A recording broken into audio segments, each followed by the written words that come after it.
Coming up on NEC-TV, cold and flu season has hit the NEC campus. NEC-TV's Lauren Hall talks to NEC's medical director about how students can stay healthy. And where should you be parking to avoid tickets? Campus Safety tells us what you need to know. Plus, our Parker Doobie was on the sideline for NE's first and historic home football game. Hear reaction from Coach Kelly as they look ahead to the next home game this weekend. All this and more coming up on NEC-TV. Good afternoon, and thank you for joining us here. My name is Bodie Robinson.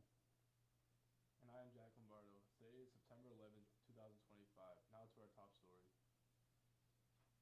NEC's Wellness Center is dealing with rising COVID and flu-related illnesses on campus. Lauren Hall is in studio with NEC's medical director, Jesse Hull, on how NEC students can stay safe during these times. Thank you so much for joining us. I kind of want to start with just a basic question of, have you been seeing a recent rise in the numbers of cold and flu and COVID related illnesses? Yeah, well, thanks. It's good to be here. And for sure, we have been seeing lots of students coming in with complaints of what we call upper respiratory illnesses. So cough, sore throat, runny nose, headaches, things of that nature, especially in the past couple weeks. And that's pretty common for the fall and return to classes in the college life. Yeah. With the numbers on the rise, what are some precautions that students should be taking during this time? Yeah, so a few things, like the first thing is to think about what is actually causing these illnesses. Right. And it's viruses, and it's caused because we're in classes and we're on athletic teams close together. And viruses are transmitted to each other by tiny droplets from someone coughing or sneezing or even talking excitedly while eating, or panting when you're playing your sports and you're in the huddle with your team.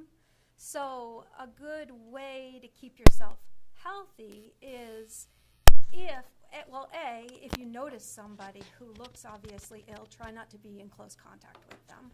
And if you are feeling ill, try to avoid being really close to other people. And then some general things to do is, the only thing that takes care of a virus is your immune system. So to keep yourself healthy, you do things to make your immune system healthy. So that means making sure you're getting good sleep, making sure you're eating healthily, you're drinking lots of water, and you're getting good fresh air and exercise.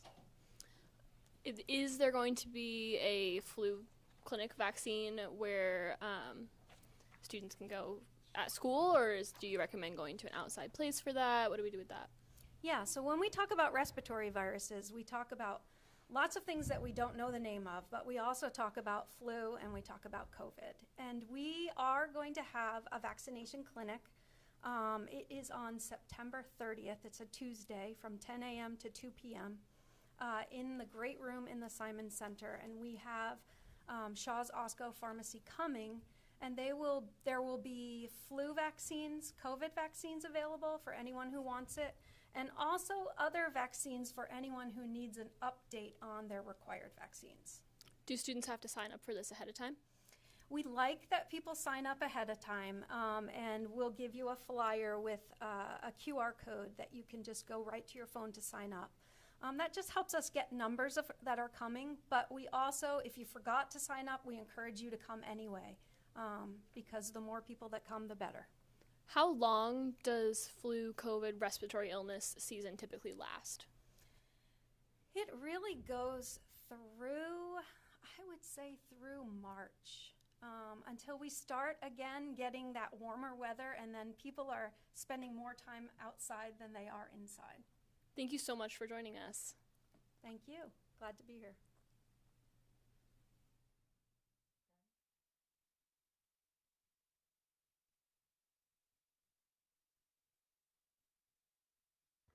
Say there's an increase in commuter students this year, and those who live on campus must park in residential lots. Commuters are allowed in the Lyons, Simon, Courier, and Arena lots. Director of Campus Security, Gregory Pepper, says it's important to follow the rules to avoid these issues. Whether you're headed to class, athletics, or an event, just take a few extra minutes to park in your assigned area. That small step, what it does is it supports everybody on campus. It avoids, parking tickets and keeping our campus welcoming. If you are unsure where to park, contact Campus Safety or check your email for the parking map. NEC is looking for donors for the upcoming Red Cross blood drive. There are 4 campus blood drives each year, 2 in the fall and 2 in the spring semesters. Allie Birchmeyer, Director of First Year Programs, says one donation can help several people in need. When somebody donates blood, usually their donation, so 1 unit of blood, it's about a pint of blood that a person would donate, and that it can be distributed and used in a hospital setting or otherwise to give to multiple patients. So usually it saves, they say, I think it's 1 donation saves 3 to 4 lives. NEC's first blood drive will be held on Wednesday, September 24th from 11 to 2. There are still 20 spots available. You can sign up by contacting Allie Birchmeyer at abirchmeyer@nec.edu. Before we head to break, we'd like to recognize the 24th anniversary of the September 11th attacks. In a message to the NEC community, President Wayne Lesperance writes, "On September 11th, we pause to honor the lives lost in 2001, the families who still grieve, and the first responders and service members whose courage continues to inspire us. Reflection and service remain a core part of who we are as a community." NEC's Theater Department is preparing for the fall performance of 15 students auditions Wednesday in the Putnam Theater. Antigone is a Greek tragedy play that explores conflict between divine law and human law. The play also explores justice, morality, pride, and fate, and free will. The cast list consists of 13 NEC students. Their first rehearsal was held yesterday. Coming up after the break, we go on the field with Coach Kelly. The Grims making history with the first varsity game in more than 50 years. What Coach says about moving forward from the loss against Plymouth State. Plus, Henniker is #1 on a very unique list of New Hampshire towns. We'll explain just ahead. Stay with us.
Team took the field Saturday for the first varsity action in more than 50 years. While we didn't take the win, the fans and the team say there's a lot to celebrate. Parker Doobie brings us to the sideline of Game 1. Hundreds turned out on Saturday to witness something that hasn't been done on this field in 50 years. And despite the final score, the Pilgrims and their fans can be excited because Pilgrim football is back. The Pilgrims got off to a fast start, leading a 7-play drive down the field, featuring a 27-yard reception by wide receiver Conrado Lago and a 10-yard touchdown scored by Dontrell White 2 plays later. David Latham played for NEC football in the 1970s and has been looking forward to the team's return. They've done a nice job, and the team is looking really good as far as I can see.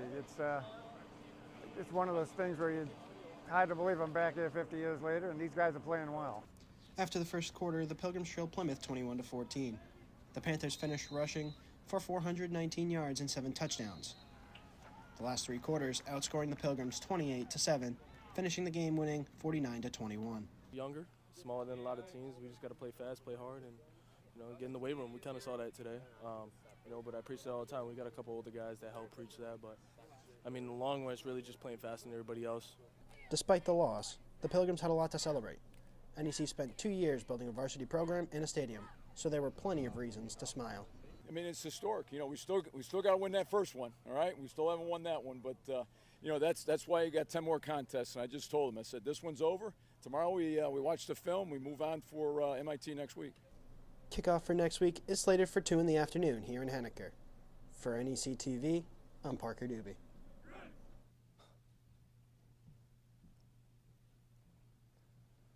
The Grims field hockey team took on Keene State Tuesday night, losing by 1 goal in overtime.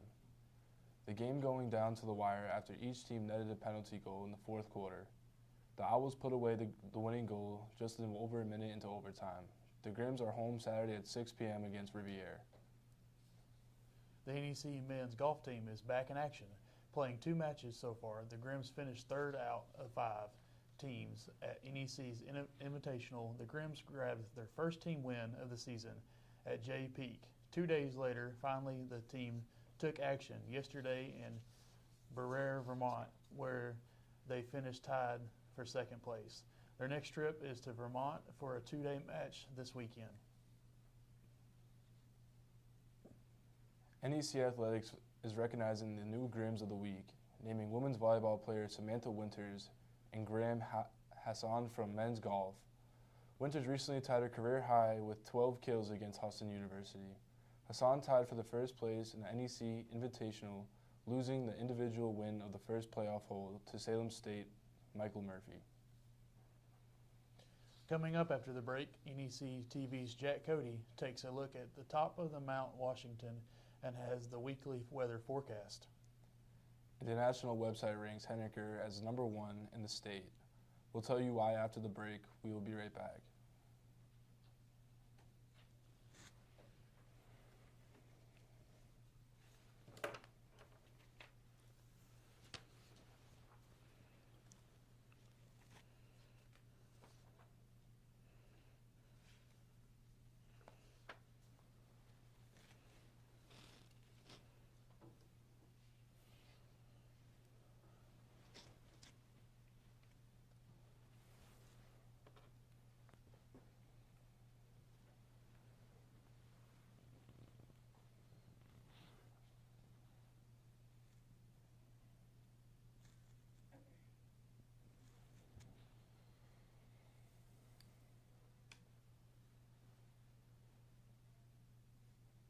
According to World Atlas, Henniker is #1 ranking as the quirkiest town in New Hampshire.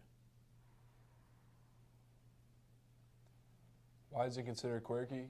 The article points to the unique architecture of covered bridges, Daniel's Restaurant in the pub, and the Tucker Free Library, which opened in 1903. Other towns that made the list include North Conway, Pittsburgh, and Seabrook. Henniker has finished the summer-long concert series held just down the street from campus. According to the event's Facebook page, there are 13 weeks of musical and food. Henniker has been hosting this concert series since 1998 and plans on continuing the tradition next year. It's the time of the year where the days are warm and the nights are cool. But how cool will it be? NEC-TV's Jack Cody joins us in the studio with our weekly weather report. Ball game at the end of it got rained out. Perfect. So I'll lead with that.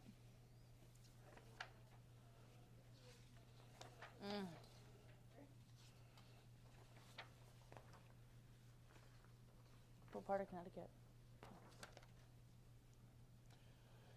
We have a few announcements from the Office of Student Engagement. There is a need for student shuttle drivers. You must have work study and driving experience. The Director of Student Engagement, Rachel French, says a lack of drivers can impact campus trips and events. Stop by her office on the 3rd floor of the Simon for more information. Senior Council is looking for members to run. You must be a graduating senior with 90 or more credits. The council organizes fundraising, social events, and activities. Check your email for more information. Lastly, it's Lego night in the pub. First come, first serve. It starts at 7, but be there sure to get there early. Be sure to follow us on Instagram at NEC.TV for the latest NEC news. Thank you for joining us. We'll see you right back here next week for all things NEC, the only Henniker on earth.